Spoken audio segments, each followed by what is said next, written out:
This is Oman FM.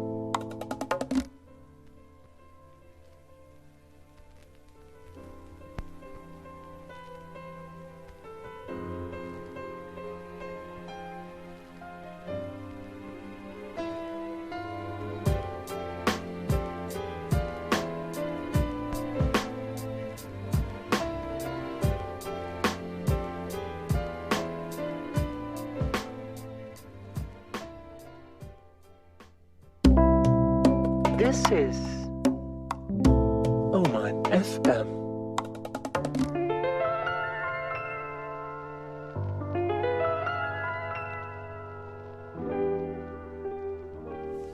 Good afternoon, Muscat. We're back on the Unsaid show, and we're very excited today to talk about something we always, I'm sure lots of us say it in our life, and it's control. And am I in control? And how can I be in control? And all of those questions. But first of all, I'd like to welcome all of you to the Unsaid show. We do this every Monday from 1 to 2. And I would like to welcome my lovely colleagues that are here. So let's start from over here. Hello everyone, good afternoon. I'm Sahar Salmanian and I'm looking forward for our today's discussion. Hey everyone, this is Sara Al Mawali and I am very energetic today, so let's get on with the topic. Hi everyone, I'm Tamsyn Pereira and I'm also looking forward to this topic today. So keep that dial on 90.4 and we will be back shortly.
back on the Unsaid show, and we're going to share our new number with you today. I hope you call us to tell us, do you want to be in control, or is it okay to kind of let go sometimes? And the number is, please, Tam. It's 24693910. I'm going to repeat that. 24693910. I think it's sometimes the norm to say, I want to be in control and I have to control this situation. And we hear it maybe a lot also with our clients when they have OCD or they're anxious. I feel I'm not in control. I read this really, really short story. I'd like to say it really, really fast. So in the time of the Vietnam War, there was this general who actually was captured in the camp. And he used another kind of way to deal with what's happening. So he noticed a lot of the people with him were talking about what we're going to do later and how we're going to get out. And he thought, okay, it's a good idea, but now I'm here. And he dealt with it as, okay, I have to wake up at this time we eat, and then there's another time that this happens. And he tried to live basically hour by hour and accepting what's happening right now. Now, a lot of people will say, how is accepting bad things okay? But sometimes, you know, getting your feelings ready or your emotions to what's going to happen in a positive way kind of lets you live in a kind of a positive vibe. So this guy, after the war finished, he went home and he became even higher in his rank, and he was able to function properly, whilst the other ones were still having lots of horrors of the camp and all of that. And it made me think for a minute, why do we always think that everything is in our control? And I think sometimes it starts from childhood. You know, when you're a child, you're like, I want this and I want it now kind of thing. And because you're a child, maybe your parents, you know, when you're really, really young, they're like, okay, you can take it, you can go. And you think, okay, so everything goes okay. But sometimes, let's say when you're really, really young and it rains, and you go, but I want to go out. They're like, but it's raining. No, I want to go out. You know, again, that is not in your control. And this is what we want to talk about today. Things that are really not in our control and how we need to find a way to deal with it. And apparently the Greeks were way advanced than us in this. And they talked about the theory of acceptance a long time ago. So what do you guys think about what I'm saying? I like the story that you shared, and I do believe in that. Actually, we have another story which is very similar. The book Man's Search for Meaning, Viktor Frankl, he was the same. He was captured and he was trying to adapt himself with the situation. And he could find meaning in difficult situation. Because I feel like the need that we have to be in control is rooted in fear. Yes. The fear we have for unknown, because I want to be sure that what is happening around me to be able to do something for it. But I believe the only thing that is certain in life is uncertainty. That's true. So maybe this is something that we need to accept. Yeah, and maybe to make our mental health a little bit better, when we accept things, I'm not saying bad things, but accept things that are really, really out of our hand. What do you think, Sara? I agree. Like, there are things that are uncontrollable in our life that happen. Like, we can't control every single detail. And I think that to have control is good. There's a positive in wanting to have control. But when it becomes obsessive and constructive and unproductive, that's when it deteriorates your mental health, your mental, physical, and emotional well-being. Yeah, and I think those points we'll be talking about it today later on the show, on what makes us want to feel this way and why it's important to us as well. Yes, Tam. Yeah, I really like what y'all said, especially you, Sahar. The fear of the unknown is what makes us want to control things. I think there's people need to realize there's a clear difference between controlling and managing something. So, like your story, you said that the Greek guy, he managed his emotions on a day-to-day basis. He wasn't trying to control it. He let some things just kind of flow, and that's why they always say you got to ride the wave, right? Because if you try to fight it, then you drown. That's very true. Like things like the economy, things like the weather, things that are happening out of our control completely. We can't control it. We can control maybe the things that are happening immediate to us. And also when we do that, it's not really controlling what's happening, it's controlling your emotion leading to what's going to happen. Right. Let's go for a quick break, but before that, let's tell you the number again. I got this. It's 24693910. Call us and tell us, do you think control is important or not?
ask you 3 questions, but before that, I want to read this really nice quote. I won't read it all because it's quite long, but it says, "Happiness and freedom began with a clear understanding of one's principle.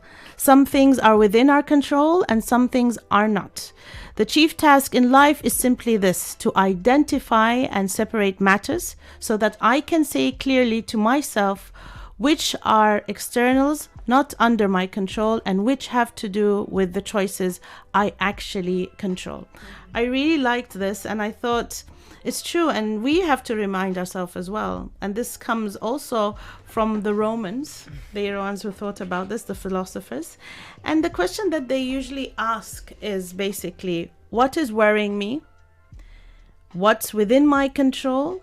And what matters most to me, and what can I do about it? So these questions, we hear it a lot, right? Like if you tell your friend something, the friend that's really like logic, she'll say, but what's in your hand and what's in your control? And you think, I can't right now. I can't think about that. Right now, I want things to happen, right? Yeah. So again, last time we talked about our non-logic mind, and it visits us in our life.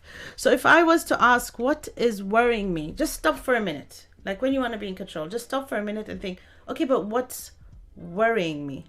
And I think that's something we usually don't step back and think. We're just literally on the go. What do you guys think about that?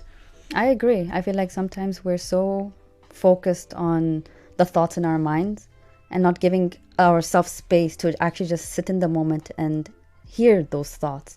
Because, you know, sometimes we say that you're not your thoughts, but what if we are actually not our thoughts? And our thoughts is something that we can look back and kind of see it from a different point of view. That's very true. That's very true. Yeah.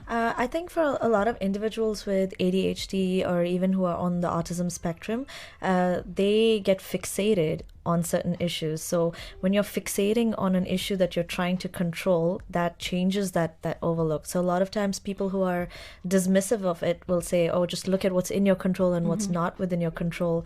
But sometimes if you have a mental health issue where fixation is one of those symptoms, then it's really hard to look outside that box and see what you cannot control because you're only looking at one path. Right? That's interesting. Yeah. I agree. This is one of the things that we discuss in our sessions, that what are you focusing on? Because unfortunately, most of the times we are focusing on things that are out of our control, and we are not courageous enough to accept the truth that we are powerless over everything but our own feelings, our own thoughts, and our own behaviors. And I feel, for me, sometimes I'm just not ready to take the responsibility of my limited choices, so I prefer to change the direction and be worried for things which are out of my control.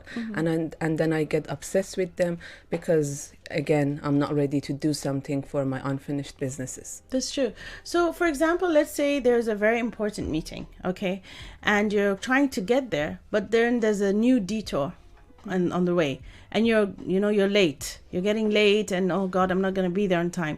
Most likely, 2 thoughts will go through your head. The first thing, oh my God, I'm not going to be there on time, and what's wrong with these people? Why don't they do a proper detour? And you start getting very angry and very worked up about it. Your second thought might be, oh, well, it's not my fault that there's a detour. And most likely people will understand that, there's something that happened on the way because I usually come on time, or they will give me a benefit of a doubt. How many times has this happened in your lives? Like you've actually, a lot, right? Many. And you think, oh my God, why is this happening to me today? Why are these things not working out for me today? It's so annoying. This is one of those things where you don't have control on. And these are one of those things that always happens to us some way or the other. Have you noticed how if you're late to go somewhere, then the slowest cars are in front of you, or there's a truck pulling out in front of you? And I've always noticed and wondered if that's always happened, or am I just noticing it now because I'm trying to control the situation that I'm in? It's definitely our minds. Because why on that day it chooses to be slow?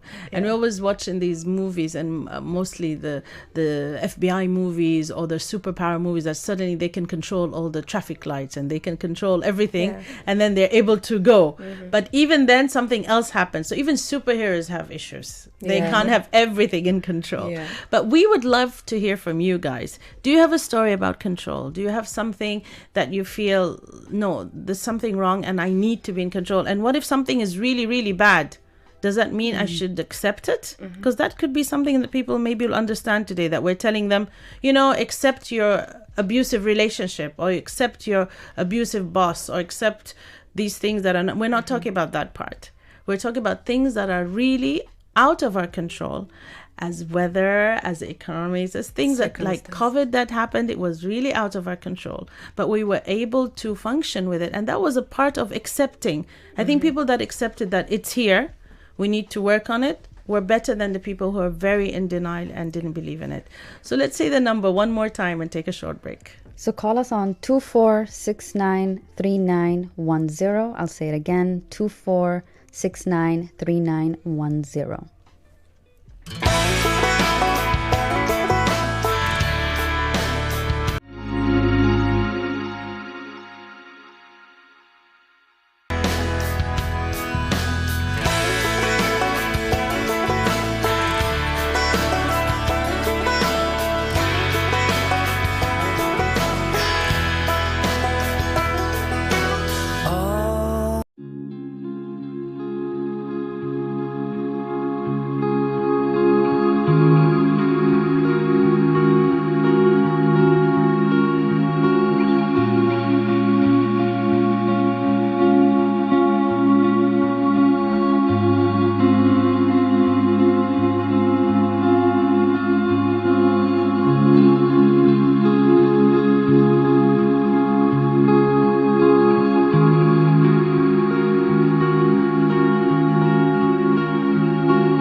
Hello, we are back. And please call us and share your stories about control. If you had issues with control, or if you are in a relationship that you feel like you feel trapped, or it's a toxic relationship, please share it with us. Call us on 24693910. So speaking of control, I think, as you mentioned, in toxic relationship, there are different forms of control, but most of the times we believe that it's only dictating us. A person who's controlling is always telling us what to do, what not to do. But there are so many different kind of controlling forms. Let's say one of them is denying. Like when we are in a relationship and our partner is just denying that everything is fine. Why should we should go to therapy? Why we should sit and talk about our problems? I'm happy, you are happy, nothing is happening. Gaslighting by saying that it's just in your head, or just you're dramatizing it, everything is fine. So this is a kind of control, because I'm not taking the responsibility of my part. Or sometimes demeaning you by saying that, oh, this is you, you're not feeling okay, you're not capable to handle your life, to manage your life. So there are so many forms of controlling. What else do you remember about this? Yeah, that just reminded me of a conversation with someone who said, oh, you're a therapist. I don't need to go to therapy because I can control it on my own. And everyone with depression or anxiety just needs to control it. And I was trying to explain to this person that not everyone has the ability to manage every thought that comes into their mind. There's a difference between controlling it and managing it. So something I tell all clients is that your emotion is not the issue. It's how you react to it. That is within your control or management, right? But your emotion, you can't control it. If you're angry, or you're sad, or you're happy, that comes out of nowhere sometimes, and you can't control that, but you can manage how you react to That's it. very true. That's very true. And sometimes I think it's something from childhood trauma, or from childhood that's happened with you, that you feel that I wasn't in control then, I have to be in control now. And that's something a lot of people don't notice. We even find them very angry when they talk about control, and then they go, well, this is not going to happen again. And the moment you hear that this is not going to happen again, you think, okay, wait a minute, why, where did it happen before? And I think in therapy, that's the most thing that we notice. A lot of people, it's because they were not in control of their life as children, or things didn't go well, or there was a traumatic event that happened as a child. They don't want it to happen again. Their mind, they think, if I'm in control now, that pain won't happen again. Also, a lot of people have that because of personality disorders also, and also OCD and anxiety. So there is actually lots of reasons for some people to be in that kind of anger control, if I may say. Yeah. And since me and Tam see teenagers as well, I see a lot of signs of wanting to have control, and that comes again from the personality disorder or anxiety. And you see a lot of different signs. It could be external, or even self-control. External meaning wanting to control others, wanting to control the situation, the environment they're in, maybe, as you mentioned, traumatic events, maybe being raised by authoritative parents who maybe control their kids. So then you see teenagers struggling with eating disorders. They feel like, if I can control my eating, my diet, or how I look, then I feel better. Exactly. And if I have control over that, then at least I have something to control over, rather than me not having control over maybe my grades. I can't control how my family treat me or how my friends treat me, but I can control one thing. And it's not always healthy. That's very true. And also, I think with teens, sometimes they will take the word control out of its context. Sometimes they'll be like, my parents are controlling me. Why are they controlling me? Because they told me I need to eat this, for example. Or my parents are controlling me. Why are they controlling you? Because they said I need to go to school. There's a difference here. Yeah, there's a big difference. This is, again, we have to think. We saw this weird video yesterday about this lady saying we have to get consent from our children before having them. Of course, it doesn't make any sense. But this is the world we're living in now. Yeah, People are using words out of its context. And we're hearing a lot of words that really, this is not what we mean. And I think also as therapists and counselors, we always hear, is it because you want to control my mind? And because we do hypnosis, they think, because you want to control my... So people are in fear of being controlled. But ask yourself, why are you? Why do you think it's scary? I mean, everybody has a reason, I'm sure. And there's this little experiment which I read about, which is quite interesting. At the same time, it was quite confusing. There was two groups of students, and they were doing an experiment. And each group were playing a game. but there were people interfering while they were playing the game. It was an experiment. So there was a group that got very upset about it, and there were a group that were like, okay, you're interfering, but let me see what I can do. Then they went another step and they started electrocuting slowly on their hand every time they play, so they could just, divert them. The first group again got very, very angry and couldn't deal with it. The other group were like, okay, let me see how I can deal with this and how I can move around it and how I can move again that emotion that leads to how I feel afterwards. And it's very interesting. I never thought of the concept, honestly, of the emotion is what leads to the control thing. It's quite an interesting study. And I think that also goes back to perfectionism. I think a part of wanting control is wanting to control the outcome. I need to be perfect because then I'll be seen, I'll be loved, I'll be enough. That's true. And the need to just... Yeah, I feel like generally whenever we tend to show our power through control, we are suffering from lack of self-esteem or lack of trust, that I don't trust myself. How am I going to deal with the uncertainty? How am I going to deal with the unknown? Even in relationship, when there is a lack of trust, then one of the partners try to be controlling because they are not ready to give a chance to their partner to make a decision, because they are afraid, what if they make a decision that is not right, and then we have to deal with the consequences. And we always recommend them that trust is something that we gain. Even self-trust is something that we gain through the mistakes that we make. Yeah, but don't we also say that in between us? Like we go, okay, we're a group of friends. We're like, okay, there's a problem here. Let's tell, Mariam, because Mariam can take control. Okay, why do we feel Mariam can take control? Because Mariam maybe sits down and thinks, okay, this is what we're going to do. 1, 2, 3, 4. That kind of thing, right? Yeah. But maybe Aisha also has the same way, but hers is not 1, 2, 3, 4, but she can deal with it better. So even within us, we label our friends with, this is the person who's always in control. This is the person who loses it.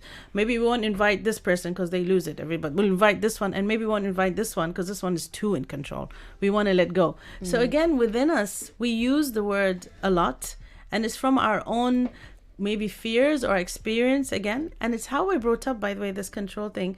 I recently heard someone say, yeah, because I have a tick box, I have to do this, this, this, this. I'm like, okay, let's say the third one didn't work. And she actually looked at me like confused for a minute. She's like, didn't work? I was like, yeah, maybe it won't work. Can we think of another way? She was like, yeah, but it'll be good if it works, because this is how it goes. 1, 2, 3. And then she said, oh my God, this is how our parents brought us up. My head is like so like perfection, and I have to tick all these boxes. So again, there's a lot of things happening there. Yeah. Speaking of perfectionism, what do you think about us trying to control situations because we care about what others think? So even if you want to make a choice, you would choose not to do it because you care about what someone else thinks, so you would manipulate your choice or change it in order to satisfy someone else. I don't really feel that's control in a way. I don't know. Controlling a Maybe situation. in one way that when you are not ready to be vulnerable, and you don't want to show your weaknesses to others, Maybe, this is something that I don't know, then you prefer to take the control to lead the direction to the way that it's known for you. Or control what other people think of you. But but it's a bit like, I feel like it's a different kind of it. Maybe it's for the well-being. I don't know. Maybe it could be called as well that way. But again, it could be mixed up with, some people might say you're manipulating the idea. I don't know. There's so many things out there right now. And I think we should go for a break. But why don't you call us and tell us what you think? Call us on 24693910.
Hello, everyone. We are on the Unsaid show today, where we talk about everything that not a lot of people talk about, but we're here to talk about it.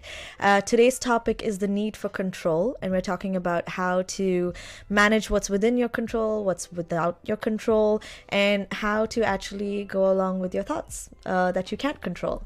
So, callers on 24693910. I'll repeat that, 24693910. Call us if you have any questions or any stories about control. Today, we're going to continue talking about art and how there are some forms of control that are represented through art. So, Sahar, can you tell us more? I was searching about control and power, and actually there was an exhibition showing different art pieces about control and power. One of them was a driver who was driving in fog.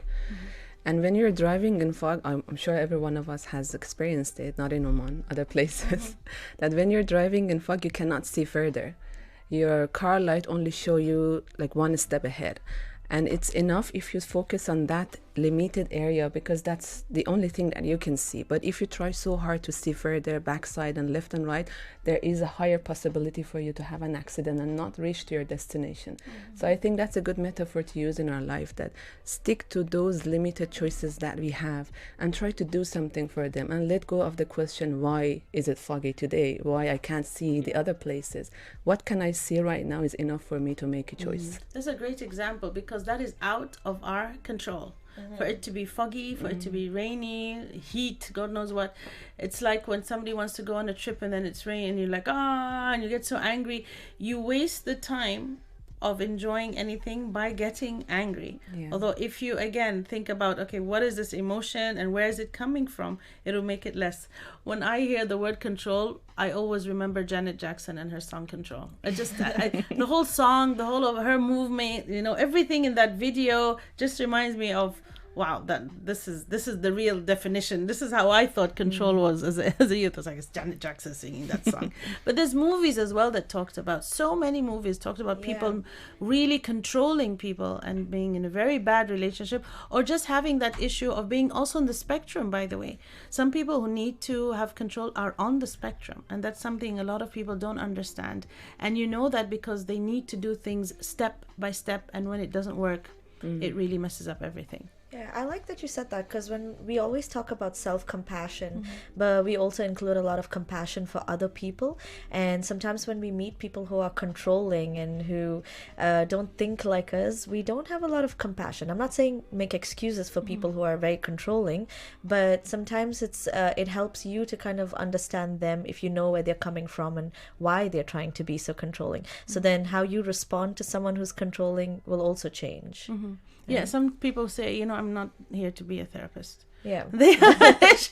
Right? So I'm like, and you have that choice. Yeah, exactly. If you really want to build a relationship with this person, as Tam said, then make that effort. If you feel you can't, because it's just too nitty gritty for you, and it's the person you're just, civil with, just hello, goodbye, then it's okay, you can move on.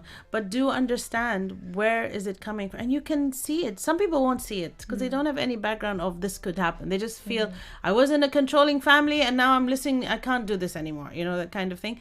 But there is some kind of background, and you feel it when they're very angry with what they're saying, or they're just saying it again and again. You think, okay, there's something not okay. And sometimes when they are not, they really are not well.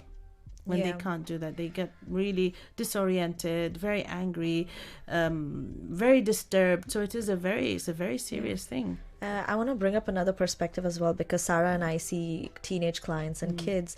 And Sara, let me know if you agree or disagree about this, but we see a lot of clients who, especially kid clients, who go the opposite direction. So if they do have very authoritative, controlling parents, then these kids tend to act out more. And so one thing that we always talk about when we do parent counseling is sometimes there's a limit as to how much you need to control and manage about your kids. Like they call it helicopter parenting, right? And then how much you need to let go, because you also need to build that trust with your child so they have the opportunity to come up and talk to you instead of you controlling everything. Because nobody wants to talk to someone who only sees one path and doesn't see any other perspectives, right? I think having a balance is important to kind of see both perspective of your child, and also knowing that even with your child you can't control everything. Sometimes you want to protect your child from every small detail in life, and there's nothing more that you can do. That's but be very the- true. yeah. And when we say that all the time, right? You teach your child the tools to survive, but we cannot carry our children in a box everywhere we go. As much as some people think that'll be good, that'll be the safest, then I'll know everything. You can't do that logically. They have to interact with things that are going to happen in life, and that teaches them that some things are not in your control, and you have to learn how to deal with them. But if you're always shading them and trying to help them, then they'll always look for you, and if you're not there, then they're going to be very, very lost. So it's teaching them the tools to survive. Like a lot of people go, I want to control what they watch, and I want to control where they go, and I want to control. I understand. As a parent, I totally get it. But what if I taught them how to look after themselves, and what is wrong and what is right? I think that is way more strong, because really, realistically, I cannot control everything that's going to happen to them. There's an amazing episode on Black Mirror. Have you guys watched Black Mirror on Netflix? I haven't. It really messes with your dreams. But God. there's this one episode where the mom is trying to control the child. So they're living in the future with the technology where she gets to control everything that her child sees. So everything traumatic and disturbing and violent is all pixelated. So the child goes through her life not seeing anything until eventually she finds out that her mom has been giving her medication without her control, without her knowledge, and controlling everything. I'm not going to spoil the ending for you. It's a very dark ending, but that's a great episode to see how parental control can go a completely wrong direction. And I think in all our episodes we repeat that how parenting is important, because most of our behaviors are learned. We learn to be scared, we learn to have the need for control. And when we have like super controlling parents, sometimes we are not able to project that control to others, and then we have a toxic self-control. By doing self-harm, obsessive thoughts, and substance abuse, this is something that I'm trying to prove myself that this is the minimum that I have control over it. By choosing my pain when I'm doing self-harm. So these are toxic self-harm that is rooted in what we learn in our family. That's good. Let's go for a short break and come back. And just reminded me that I'm always complaining about the heat, and it's not in my control. So put on that air condition, and let's see you after this break. I might be any.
So I want to talk about this solution that you could do at home, and it's really nice. It's called the Sunshine State of Mind, and basically it's four sections.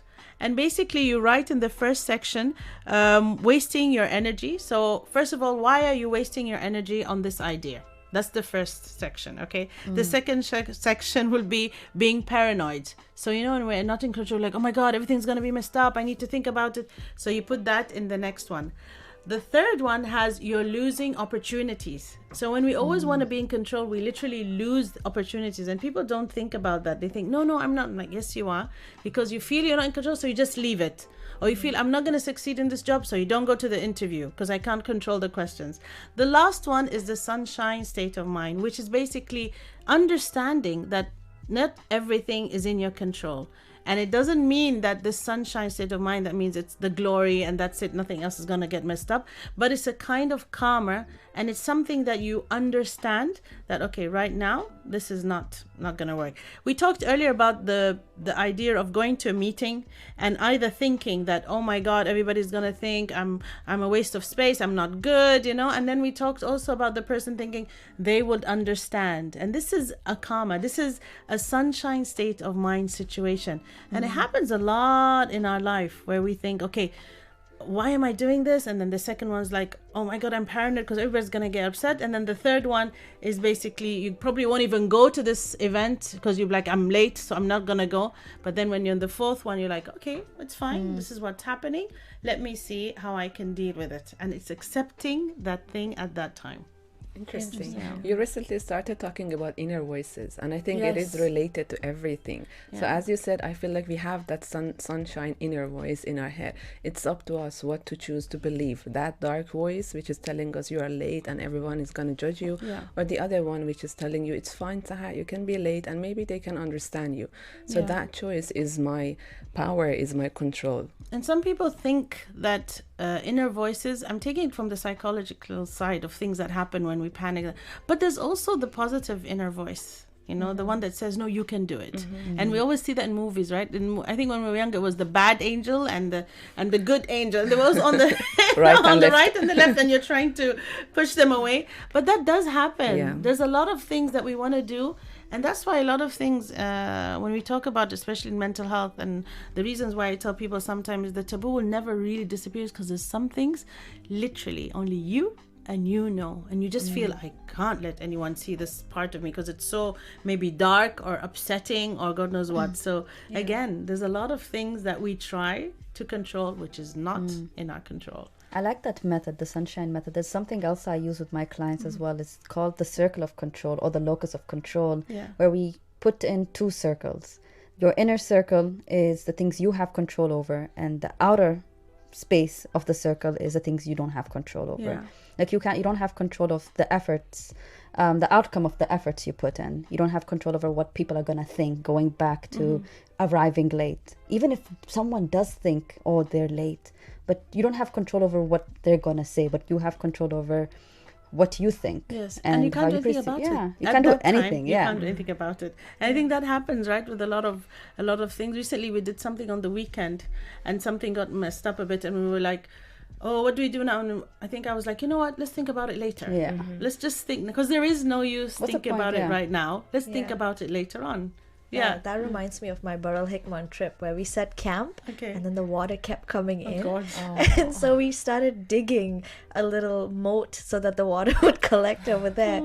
Except obviously we can't control nature and water. So it kept coming up higher and higher. And then in the end, we actually put our chairs out and we sat half in the water, half in the sand. And that was actually really nice. So we just let go after a while. So you accepted our fate. You're able to deal with it. That's good. Because panic would be, I'd probably have driven back. I'd be like, tsunami is coming.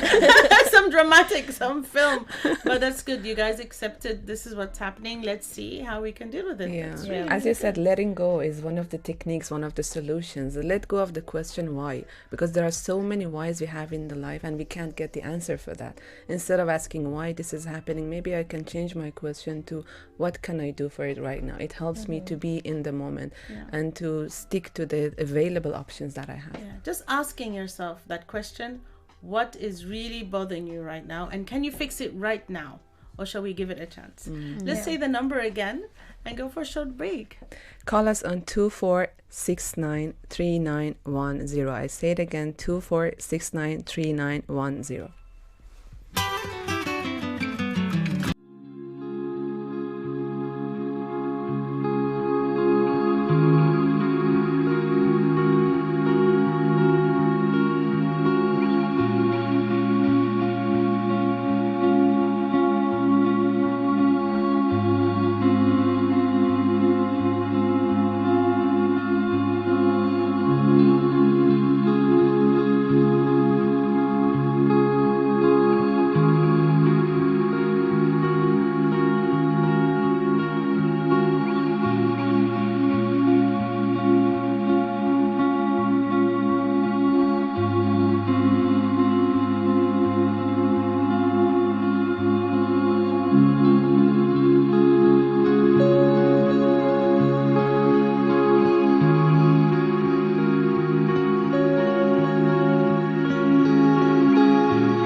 So you're all listening to the Unsaid show. We're here every Monday from 1 to 2. Give us a call and we talk about all those topics that you really don't want to talk about, but you think are very, very important to talk about. So basically, we're talking about control today. And it's interesting. A lot of things that happen, we keep on saying, why can't I do it? Why is it not in my control? And a lot of our clients, I'd like to give a big shout out to them, to their courage and everything, especially people who have OCD. It's extremely difficult to have the concept of how am I not in control. And it's interesting because I always ask them, okay, if you are in control, what would be different? What could you do? I would stop these thoughts. I'm like, okay, so what if you had solutions to stop this thought? Maybe that would be the first step into gaining kind of a little bit of control. But sometimes they just think, no, I just want to be like before. And were you in control before? And they don't realize that they actually were not. Isn't that quite interesting? It is interesting. Very interesting. Yeah. But we tend to forget about it. We tend to forget and we don't want to maybe remember. And we think we're used to that. This is a new style of me really not feeling comfortable. And a lot of people think, okay, once I do therapy and once I take medication, I'll be in full control. And then something happens and then they're like, what? I'm not. Again, it cannot It's a be cycle. full control. Yeah. It's something that we learn and we go with. And sometimes you don't want to be. You know, children are not in control, babies, right? Yeah. They do whatever they want and they look happy. So I think that's something we need to always think about. Tam, could you please tell us again the steps so we can remind our right. listeners what they So- can do? Okay, so I'm going to summarize a few strategies on how we can let go of this desire to control, which can be quite challenging for a lot of people. So, step number 1 is focus on what you can and cannot control. So, like Sara said, the circle of control, put in what you can control and whatever you cannot control, write it out on the outside. So, for those who are more visual and who can see what you can control and cannot control, that would be a really good strategy to help. The second is practicing mindfulness. Would one of you want to explain what mindfulness is? Maybe I feel Sahar likes Mindfulness. Yeah, mindfulness is great. You can find mindfulness in anything. It's up to you. In your daily routine, try to, immerse yourself in a different thing, even if it is a very small thing, but intentionally immerse yourself with doing that small thing, even if it is cooking, praying, sitting and doing nothing. I think practice not thinking, even if it is only 1 minute. I think also practicing observing your thoughts. Yes. Just as thoughts. You are not your thoughts, but just looking at it from a whole different point of view. That's really helpful as well for being mindful. Those are great examples of mindfulness, and that's a great way to let go of some of that control. The next one, number 3, is letting go of perfectionism. So actually accepting what you can and cannot control and letting go of the idea of perfect, because like we all say, there's no normal, there's no perfect. That does not exist. It's just people who are able to mask their emotions really well. So there's no perfectionism. The fourth is to trust others. So for those who feel like they need to control everything, maybe starting with small baby steps of trusting people who are close to you, so you let go of some of that control as well. That's another great step. And last but not the least, seek support. Like we always say, if you feel like you're too controlling in different situations and that's overtaking your mind, then reach out to a mental health professional, because you'll hear a lot of people say, oh, I can definitely control my depression or my anxiety, but what you're actually doing is just masking it temporarily, and you're not actually dealing with the underlying root cause of that problem. And that's what we're here for as therapists, that will help you ask the right questions and guide you into finding out why you want to be in control in the first place, when realistically you cannot. That's true. So we have a last question for you. Do you still want to be in control? Do you think it's something that's in our hand, or it's something that isn't? Of course, there is a percentage that we're not saying don't be in control of anything and just, lose it completely, but be realistic about what you can and what you can't control. And always remember that Change begins with you. Have a blessed afternoon.